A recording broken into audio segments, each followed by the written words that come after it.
সকালবেলা যদি পড়েন তিনবার আউযু বিল্লাহিস সামিউল আলিম মিনাশ শাইতানির রাজিম তিনবার পড়ে সূরা হাশরের শেষ 3 আয়াত যদি তেলাওয়াত করেন, তাহলে আপনার জন্য আল্লাহ তাআলা 70,000 ফেরেশতা নিয়োগ করবে।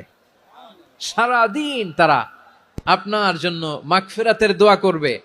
আর ওই দিন ইন্তেকাল করলে আল্লাহ তাআলা শহীদ হিসেবে আপনাকে কিয়ামতের দিন দাঁড় করাবে।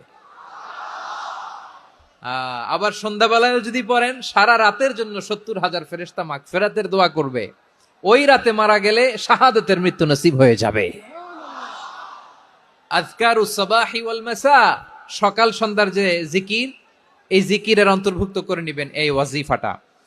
যে হাদিসটা বর্ণনা করলাম সুনানে তিরমিজির হাদিস, যদিও হাদিসটা সনদের দিক থেকে দাঈফ, কিন্তু মুহাদ্দিসিন একরাম বলেছেন যেহেতু এটা ফাজাইলুল আমালের হাদিস, এটা পড়ার ক্ষেত্রে কোনো নিষেধাজ্ঞা নাই, এটা পড়া যাবে।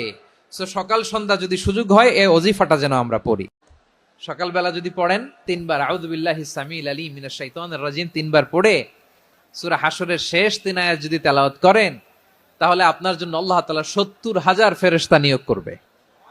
সারা দিন তারা আপনার জন্য মাগফিরাতের দোয়া করবে। আর ওই দিন ইন্তেকাল করলে আল্লাহ তাআলা শহীদ হিসেবে আপনাকে কিয়ামতের দিন দাঁড় করাবে। আবার সন্ধ্যাবেলায় যদি পড়েন, সারা রাতের জন্য 70,000 ফেরেশতা মাগফিরাতের দোয়া করবে। ওই রাতে মারা গেলে শাহাদাতের মৃত্যু নসিব হয়ে যাবে।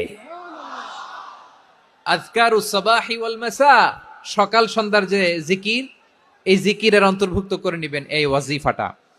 যে হাদিসটা বর্ণনা করলাম সুনানে তিরমিজির হাদিস, যদিও হাদিসটা সনদের দিক থেকে দাঈফ, কিন্তু মুহাদ্দিসিন একরাম বলেছেন যেহেতু এটা ফাজাইলুল আমালের হাদিস, এটা পড়ার ক্ষেত্রে কোনো নিষেধাজ্ঞা নাই, এটা পড়া যাবে। সো সকাল সন্ধ্যা যদি সুযোগ হয় এই ওয়াজিফাটা যেন আমরা পড়ি।